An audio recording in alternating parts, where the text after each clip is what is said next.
II escreveu Lucas, no capítulo 22 de Lucas,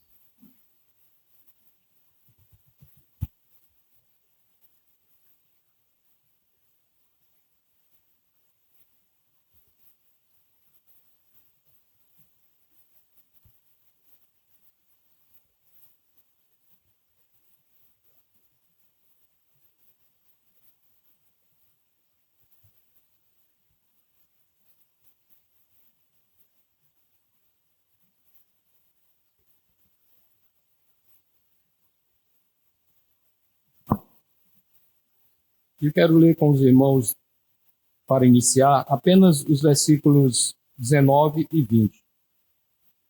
Lucas, eu vou usar a versão revista e atualizada, e pedir até para André selecionar e colocar aqui para os irmãos nesta versão. Diz assim o texto da palavra de Deus: E, tomando um pão, tendo dado graças, o partiu e lhes deu, dizendo: Isto é o meu corpo, oferecido por vós.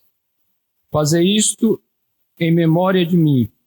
Semelhantemente, depois de cear, tomou o cálice, dizendo: Este é o cálice da nova aliança no meu sangue, derramado em favor de vós. Vamos orar, irmão? Pai querido, Deus bondoso, rogamos ao Senhor neste momento que o teu Espírito, ó Pai, que inspirou os autores desta palavra, ilumine as nossas mentes e comunique, ó Pai, a tua verdade aos nossos corações. E que ao sairmos daqui, ó Pai, saiamos fortalecidos, edificados e certos, ó Pai, de que a tua presença em nossas vidas é de fato real e que tu estás, apesar de não corporalmente, ó Pai, aqui na terra, mas que em espírito, ó Pai, nos enviastes o Consolador, que habita em nós e está presente quando celebramos a tua ceia, ó Pai. Rogamos, ó Deus, as tuas bênçãos para este momento de reflexão e pedimos no precioso nome de Jesus. Amém. Eu não sei quantos dos irmãos têm o hábito de criar algum tipo de mecanismo para, ou alguma ferramenta para lembrar as coisas. Na verdade, a gente, como ser humano, costuma criar algumas técnicas, né, algumas táticas para não esquecer. Então, eu queria que você pensasse, evidentemente, apenas para, não precisa falar, né, mas o que você faz para não esquecer pessoas, datas, senhas, né, de cartão, locais, eventos assim que são importantes. Você vai dizer assim: se for importante, eu não esqueço. Lê do engano. Por incrível que pareça, o tempo às vezes apaga da nossa memória muita coisa. Até senhas muito importantes, se você passar um bom tempo sem estar usando, utilizando, você esquece. Não é verdade? Então nós criamos, é um mecanismo humano, né, dado pela genialidade do nosso Pai Celestial, que nos dotou dessa capacidade criativa dele, ou pelo menos uma parte dele, né, ou uma limitada parte, porque se tivéssemos a criatividade de Deus, certamente ninguém nos suportaria. Essa é a grande verdade. Mas nós criamos técnicas, usamos alguns mecanismos, algumas ferramentas. Por exemplo, nós, para gravar a senha, né, para memorizar, a gente costuma fazer algum tipo de associação dos números com algum evento importante na vida da gente, né? Às vezes é a data de aniversário de alguém, isso recomenda-se que não se use, tá? Só estou dizendo, você faz a junção, né, de letras de pessoas importantes com datas de algum evento muito significativo na sua vida. Nós, por exemplo, também fazemos festa de aniversário.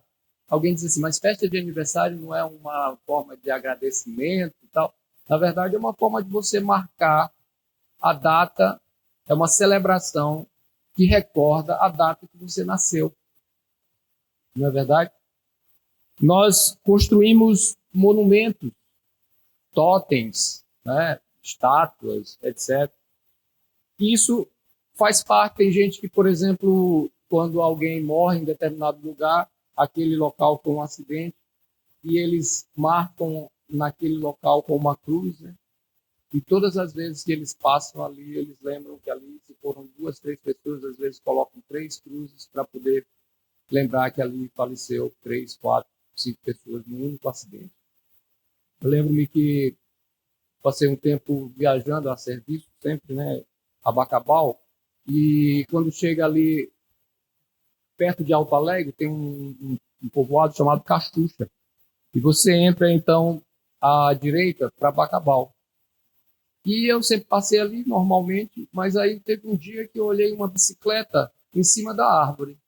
Disse que genialidade, o cara colocou uma bicicleta lá na árvore, acho que era uma mangueira muito alta. Aquilo me chamou a atenção e eu não sabia por quê. Depois que eu fui perguntando aos colegas de trabalho por que o cara botou aquela bicicleta ali e tal, eu nunca tinha visto aquilo. Eles não, porque semana passada uma criança morreu acidentada e eles colocaram então aquela bicicleta que foi, o acidente foi com a bicicleta. Então, todas as vezes que você passa em Cachucha, você lembra que ali alguém já se acidentou. E logo depois colocaram 2 lombadas para reduzir a velocidade naquele local. Eu também lembrei-me de um marco, vamos dizer assim, que é usado para recordação muito importante na história mundial. Em Hiroshima, foi em 45, ela foi atingida por uma... Foi atingida é uma expressão, né? Ela foi bombardeada, 2 cidades foram bombardeadas. E o prédio, né, é um domo, é uma espécie de abóbada que ficou a 150 metros do local onde a bomba caiu, incrivelmente ficou preservado. E lá eles criaram um parque que eles chamam Parque Memorial da Paz de Hiroshima. É um conjunto de salas, eles distribuíram o local, e cada local tem algum tipo de memória, de recordação. E dentro de dos locais tem um totem, uma bancada, vamos dizer assim, com uma inscrição assim, é claro que está em japonês, mas a tradução em português é: descansai em paz, pois o erro jamais se repetirá. E tem uma outra sala que é uma espécie de... É uma sala 360, né? Você vai andando e à medida que você vai girando, alguns painéis, eu nunca visitei, mas eu imagino que seja digital, e aí cada telazinha passa uma parte da cidade antes de dela ter sido bombardeada. Então, tudo isso e outras partes mostram o mesmo local depois do bombardeio. Então, são mecanismos para lembrar. A Bíblia também tem muitos desses. Se você lembrar, eu não vou ler o texto para não ficar cansativo para os irmãos, mas se os irmãos lembrarem de Jacó, quando Jacó está fugindo do seu irmão, ele tem um encontro com Deus, dormindo. E aí ele marca, ele pega a pedra que serviu de travesseiro para ele, derrama óleo e constrói ali um altar que ele passa a chamar de Luz, né? Betel. Na verdade, Betel, depois ele muda de nome, né? Aquilo era um memorial. Quando, por exemplo, o povo judeu, saindo do Egito, atravessa o Jordão para entrar na Terra Prometida, o próprio Deus diz para eles assim: cada chefe de uma tribo, portanto 12, cada um deles tire uma pedra do fundo do rio e construam um altar para todas as vezes que vocês lembrarem, passarem por esse local, vocês lembrarem que nós passamos a pés enxutos aqui no Jordão antes da Terra Prometida.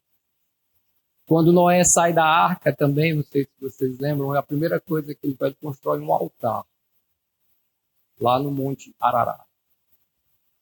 Então, nós usamos essas técnicas, essas ferramentas. A pergunta é por quê? A resposta é, primeiro, ela é óbvia, porque nós somos humanos e simplesmente nós esquecemos as coisas. Isso é normal. E não precisa você ter problema de memória, não. É claro que há pessoas que têm mais, esquecem mais do que outras. Há pessoas também que desenvolvem Alzheimer e esquecem de algumas coisas. É curioso que, às vezes, a pessoa que tem Alzheimer, ela lembra-se de fatos muito antigos, mas os mais recentes ela esquece, né? Então, nós somos humanos e simplesmente esquecemos. Mas a outra razão é porque há coisas importantes demais para serem esquecidas. Por isso que nós fazemos questão de lembrar. A ceia do Senhor é uma dessas coisas importantes que não podem, eu vou usar a palavra ousadamente, não podem ser esquecidas. A ceia do Senhor é uma encenação que reproduz, ou que faz lembrar o fato, o acontecimento mais importante na história da humanidade. Nada se compara ao que Cristo fez, e ele deixou um memorial, ele deixou uma recordação para que as pessoas nunca esquecessem. Se você for procurar na Bíblia, de Gênesis a Apocalipse, nem Deus, nem a pessoa de Jesus Cristo, que é o próprio Deus encarnado, dizem para você lembrar de muita coisa. Talvez, eu até lendo um comentário sobre de Sprum, questões cruciais, a ceia do Senhor. E ele dizia que, tentando traduzir numa linguagem mais comum para a gente, assim, Jesus, nessa cena que nós acabamos de ler aqui em Lucas, diz assim, olha, eu convivi com vocês, é uma expressão do pastor Sproul, como se Jesus estivesse falando isso para os discípulos naquela ocasião, uma quinta-feira, provavelmente a partir das 6 horas da tarde, quando ele inicia esse processo. Depois disso vem a traição, depois disso vem o julgamento falso, depois vem a prisão, a condenação e a morte. Tudo isso acontece entre 6 horas de quinta-feira e até às 18 horas de sexta-feira, que é exatamente, eles contam a partir das 18 horas do pôr do sol, né, ao pôr do sol do outro dia. Então ele está dizendo assim, olha, eu fiz muitas coisas para vocês, eu ensinei muitas coisas, realizei muitos milagres com vocês, mas eu não quero que vocês recordem de mim essas coisas.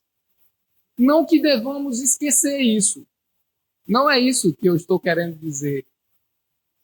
Mas se vocês se esquecerem de tudo isso, não, e por favor, palavras do pastor Sproul, não esqueçam disso. Em memória de mim, celebre com regularidade a ceia do Senhor. Mas para a gente entender por que Jesus dá uma ênfase tão grande, a primeira é porque Jesus entendia esta necessidade humana que nós temos de relembrarmos momentos importantes. E aí o pastor Riley também, falando sobre a ceia, disse: a ceia do Senhor era uma garantia contra a memória fraca do homem. A ceia do Senhor é uma garantia contra a memória fraca do homem. Então, Lucas 22, 19, que nós lemos, diz assim: fazei isto em memória de mim. Então, quando Jesus institui a ceia, ou seja, quando ele diz que a partir desse momento vocês devem fazer isso que eu estou fazendo e fazer diferente do que vocês têm feito até agora. Porque vocês vão, se formos estudar a maneira como a ceia era realizada, ou melhor, a Páscoa era realizada, o pão e o vinho não tinham tanto significado. O pão sim, mas o vinho não. Mas ele dá uma ordem nesse momento em que ele está instituindo a ceia, dizendo para os discípulos repetirem em lembrança dele, em memória de mim. Por isso que eu intitulei essa mensagem de Para Não Esquecer Jesus. A ceia é para não esquecer Jesus. Então parece que a igreja primitiva entendeu isso, porque ela passou a incluir na sua programação de forma regular a celebração da ceia do Senhor. Era o âmago da vida em comunidade, da adoração da igreja primitiva, era a celebração da ceia, que quando você vai ler no livro de Atos e em outros evangelhos, em outras cartas, vocês vão ver que eles chamam de festa do ágape, ou festa do amor. Então, por que a ceia é tão importante? Quando eu fiz essa pergunta, eu mesmo respondi assim, só o fato de Jesus ter dado a ordem seria suficiente para a gente obedecer. Penso que nós gostaríamos de ser obedientes a Jesus. Mas não é só por isso. Eu acho que Jesus não poderia ficar à mercê da nossa boa disposição de obedecê-lo. Porque, lamentavelmente, o verme, o vírus do pecado nos conduz à desobediência. E por incrível que pareça, mesmo desejando obedecer a Jesus, desobedecemos. O apóstolo Paulo disse que vivia uma luta incessante, e ele dizia assim, aquilo que eu não quero fazer, mas eu acabo fazendo. Quem não se vê na mesma situação? Mas então, a igreja primitiva entendeu porque compreendia o significado dessas ordenanças, e Jesus fez questão de deixar muito clara o significado dessas ordenanças. Existem duas ordenanças na Bíblia. Uma delas nós estamos estudando aqui e recomendo os irmãos a virem na Escola Bíblica Dominical. Uma delas é o batismo. Nós não vamos falar do batismo. A outra ordenança é a ceia do Senhor. E elas são entendidas como selos. O batismo é uma autenticação do que aconteceu na vida das pessoas quando recebem a Cristo Jesus.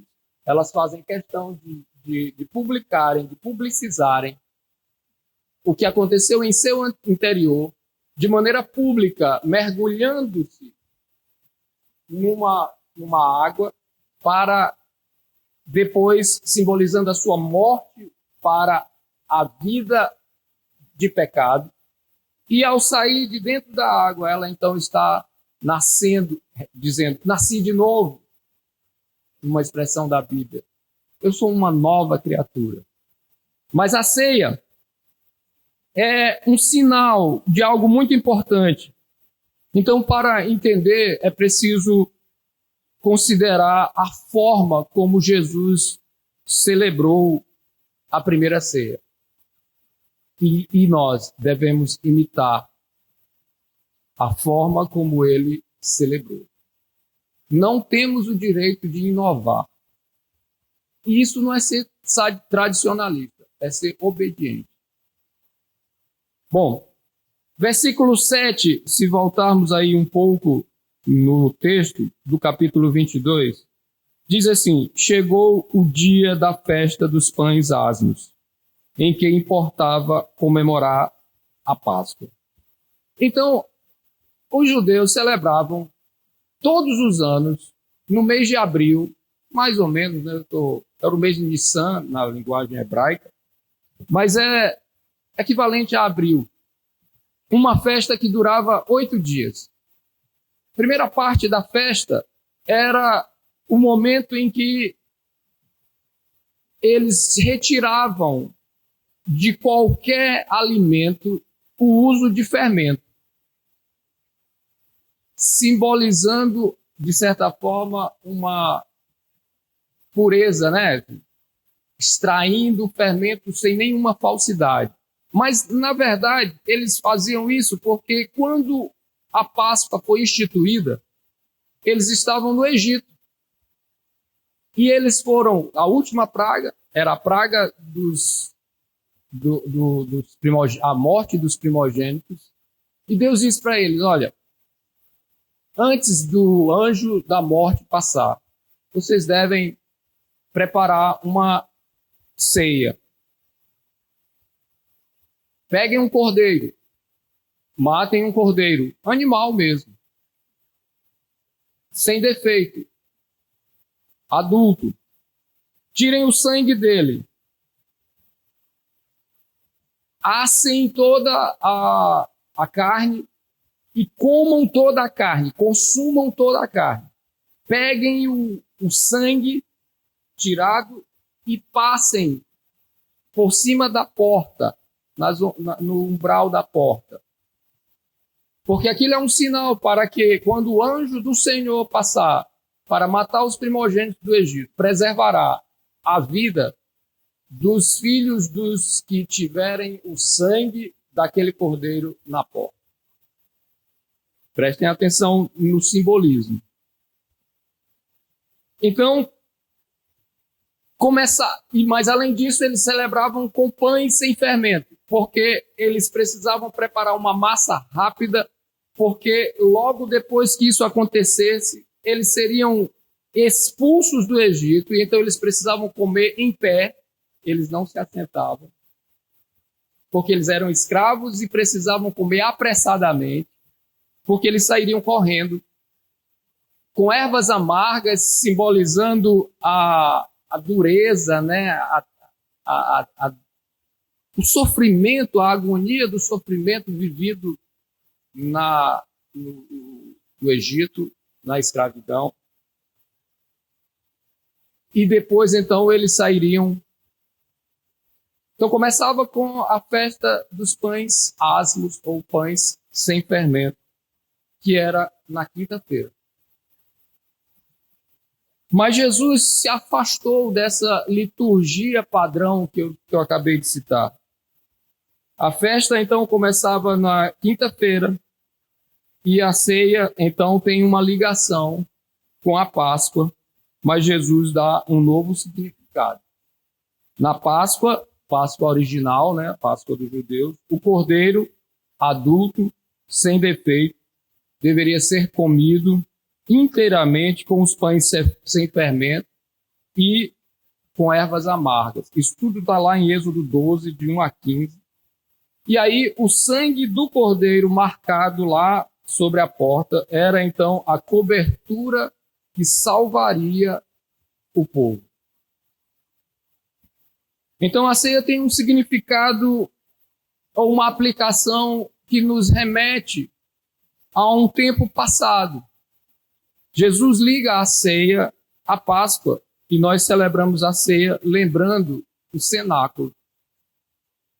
O local onde Jesus foi celebrar a ceia, ele chama os seus discípulos, no versículo 8 diz assim, Jesus, pois, enviou Pedro e João dizendo, ide preparar-nos a Páscoa para que comamos. E aí ele vai dizer para eles que eles vão encontrar uma pessoa no meio do caminho e essa pessoa vai levar eles até uma casa. E aí, quando eles chegassem nessa casa, no versículo 11, diz assim, e dizei ao dono da casa, versículo 11 do capítulo 22, o mestre manda perguntar-te, onde é o aposento no qual hei de comer a Páscoa com os meus discípulos? Ele vos mostrará um espaçoso cenáculo mobilado, ali fazei os preparativos. E indo, tudo encontraram como Jesus lhes dissera, e prepararam a Páscoa. O cenáculo, irmãos, é como se fosse esse espaço que nós temos aqui em cima. É um segundo pavimento amplo, que me parece era de uma família que fazia com regularidade uma grande ceia. E eu, a meu ver, o meu imaginar, Jesus conhecia aquela família e disse: eu já fiz os contatos com ele, pode ir lá que ele vai, essa casa nós vamos fazer a ceia ali. Então Jesus liga a ceia à Páscoa e nós, quando estamos celebrando a ceia, devemos lembrar do cenáculo. Já aconteceu, está no passado. E o verso 19 e 20 que nós lemos, veja que Jesus dá um novo significado aos elementos. O pão que representava para a Páscoa original, o sofrimento, o amassado que eles passaram porque eles trabalhavam excessivamente, sofriam tal. Ele vai dizer, no versículo 19, diz, e tomando um pão, tendo dado graças, o partiu e lhes deu, dizendo: isto é o meu corpo. Isto é o meu corpo. E o sangue, ou melhor, o vinho, depois ele diz, no versículo 20, semelhantemente, depois de cear, tomou o cálice, dizendo: este é o cálice da nova aliança no meu sangue. Este é o cálice da nova aliança no meu sangue, derramado em favor de vós. Então, o vinho é o sangue dele. E por meio do sangue de Jesus, aquele sangue do Cordeiro lá da Páscoa original, que livrou da morte os primogênitos e os judeus. Agora, o sangue de Jesus marcado em nossos corações nos leva a escapar da ira de Deus, da escravidão do pecado e da morte. É isso que ele está ensinando. Então, com as suas palavras, Jesus diz aos discípulos que o significado original do rito pascal foi transcendido. É muito além daquilo que originalmente ele aparentava. Pois ele, Jesus, é o Cordeiro Pascual, que cumpre as profecias e aquilo que prefigurava o Cordeiro do Antigo Testamento.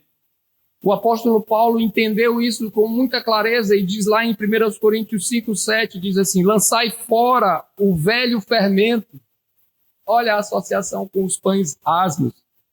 Para que sejais nova massa, como sois de fato, sem fermento, sem fingimento, pois também Cristo, nosso Cordeiro Pascual, foi imolado. Nosso Cordeiro Pascual não foi o Cordeiro animal, é o Filho de Deus. Mas a ceia também tem um outro significado presente, muito ligado a essa expressão: este é o meu corpo, é o meu corpo. A ceia também tem uma dimensão no tempo presente.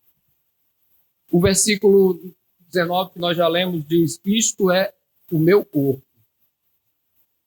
Então, Cristo está presente quando está realizando a ceia do Senhor e diz que estará conosco.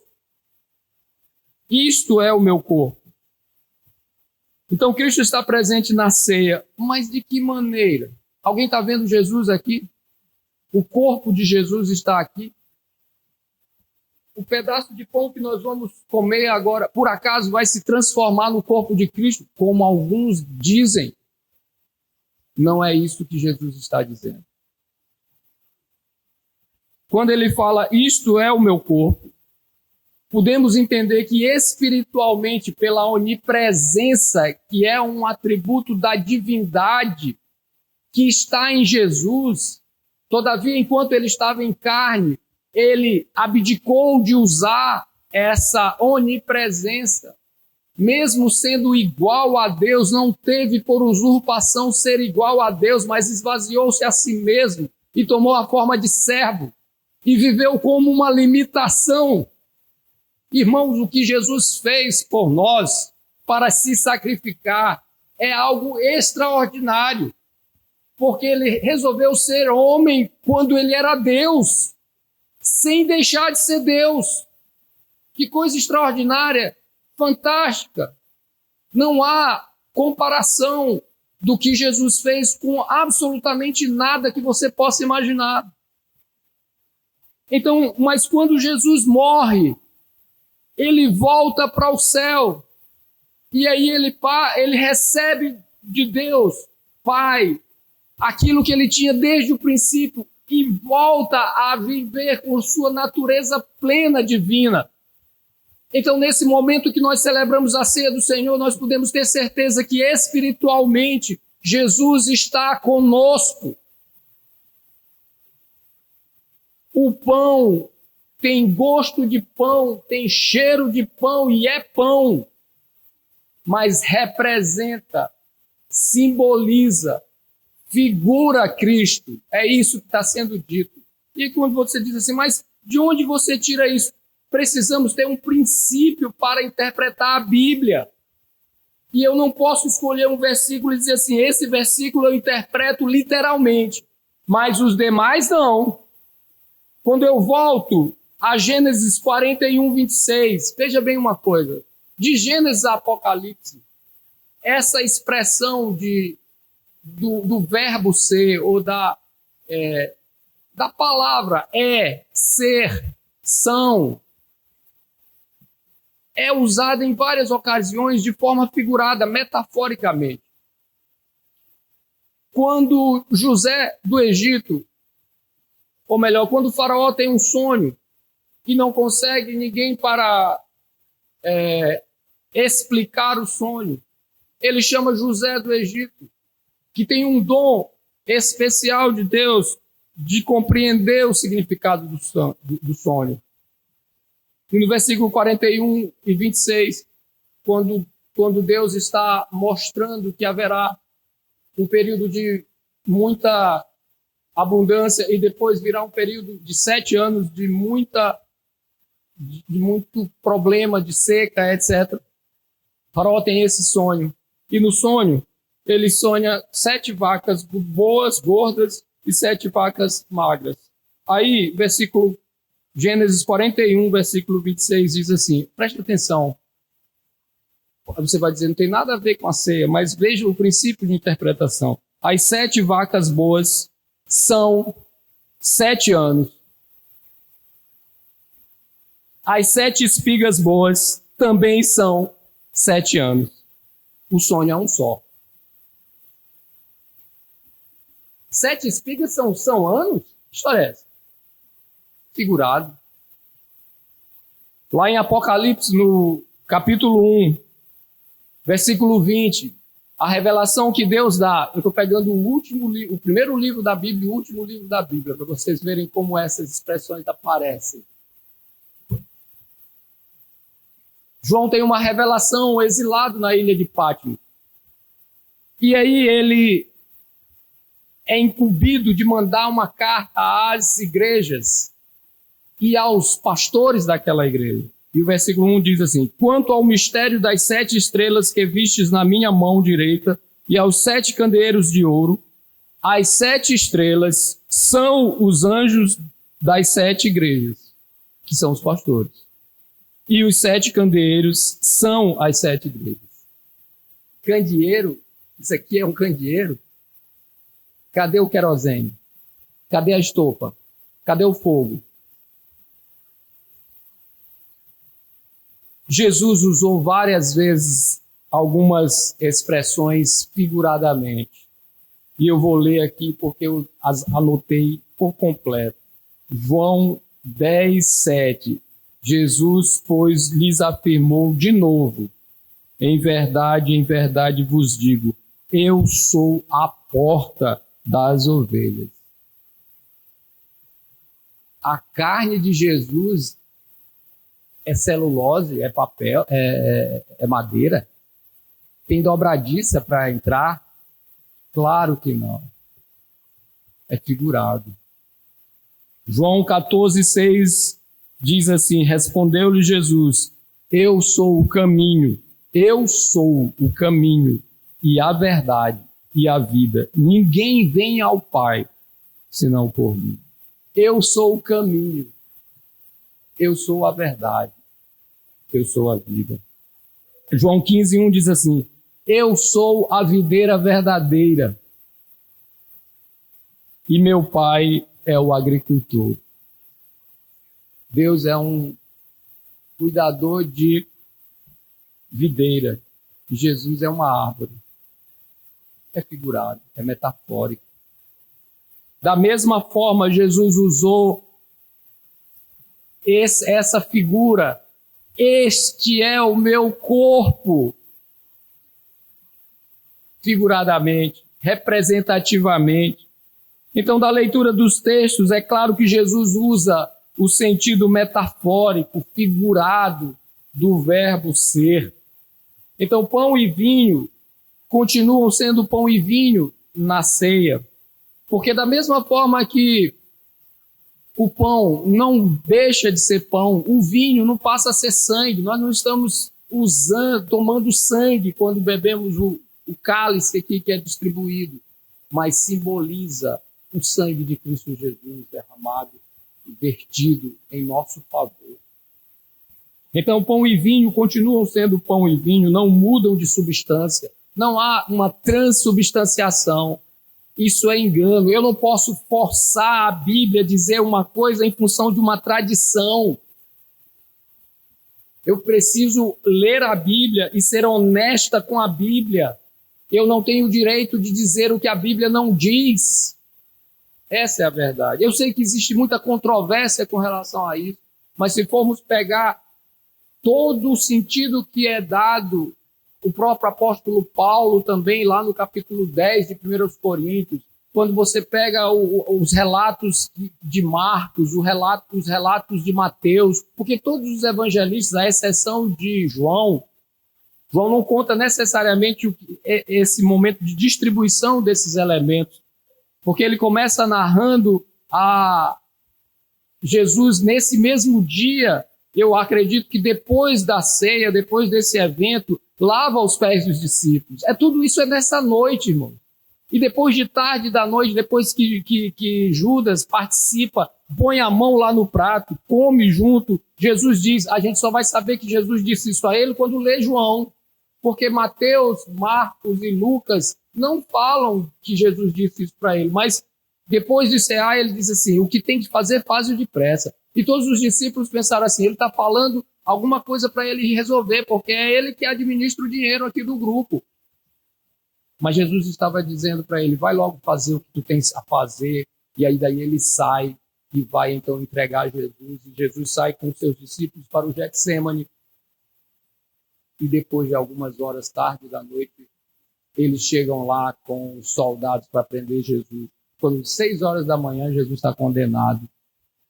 Iago, você que é da área de direito, que julgamento tosco é esse, meu irmão? Como você reúne uma corte de madrugada e sentencia uma pessoa, mas Jesus se entregou para morrer. Essa é a grande verdade. Espiritualmente falando, irmão, Jesus está realmente presente na celebração da ceia. É essa a dimensão presente. Do passado remete ao cenáculo. A dimensão presente da ceia é a presença de Cristo em nós, nesta celebração, que precisa ser feita com sinceridade. Não podemos ser vis, não podemos ser levianos na celebração da ceia do Senhor. Por isso o apóstolo Paulo, orientando, diz assim, examine-se o homem a si mesmo e depois coma do pão. Porque o que ele está querendo dizer? Ora, se você olha para a sua vida e encontra sujeira, isso é comum. Mas é inadmissível alguém que tem o Cristo Jesus em sua vida, tem o Espírito Santo de Deus, queira continuar assim. Portanto, examine-se o homem a si mesmo, arrependa-se e coma do pão. É isso que ele está querendo dizer. Por que você vai deixar de comer? Você quer continuar do jeito que você está? É isso que ele está dizendo. É uma orientação além que nos ajuda. Então, por causa dessa onipresença do Filho de Deus, em sua divindade, né, de Cristo Jesus, nos encontramos realmente com Cristo Jesus na ceia do Senhor, espiritualmente falando, e somos nutridos pelo pão do céu. Mas isso é preciso termos dignidade ao recebermos pela fé a Cristo Jesus. Mesmo que o corpo e o sangue de Cristo fisicamente não estejam aqui, mas eles espiritualmente estão presentes pela fé dos crentes que estão celebrando a ceia. E há uma dimensão também no tempo futuro, irmãos. E aí eu quero ler com os irmãos os versículos 28 e 30 desse mesmo capítulo 22 de Lucas. Diz assim: vós sois os que tendes permanecido comigo nas minhas tentações. Assim como meu Pai me confiou um reino, eu vos confio. Para que comais e bebais a minha mesa no meu reino, e vos assentareis em tronos para julgar as 12 tribos de Israel. Então, há ainda, irmãos, uma grande celebração a acontecer. Jesus está direcionando a nossa visão para o céu. Ele está apontando para a consumação do reino e promete que haverá no tempo futuro uma grande ceia, uma grande festa, uma grande celebração em que os discípulos e todos aqueles que creem em Cristo Jesus e comem do pão e bebem do vinho, nos assentaremos com os discípulos à sua mesa no céu.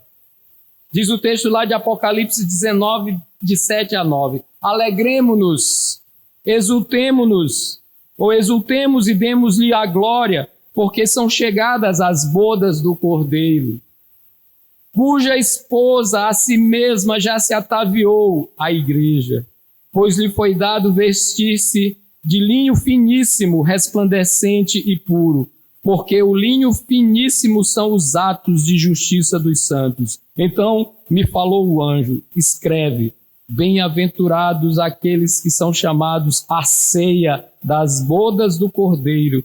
E acrescentou: são estas as verdadeiras palavras de Deus.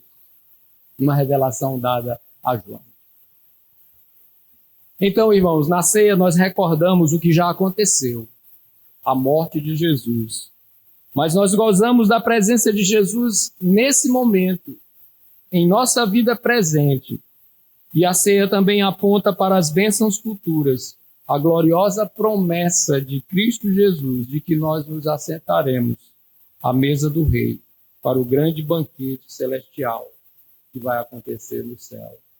Celebremos então a ceia do Senhor com sinceridade, com profundidade, discernindo o corpo de Cristo. Olhe para o seu irmão ao lado. Este é o corpo de Cristo aqui na terra. É a figura que a Bíblia usa. Distinga o corpo de Cristo, perceba o corpo de Cristo, valorize o corpo de Cristo, que é a sua igreja. Celebremos então, eu passo ao pastor para celebrar.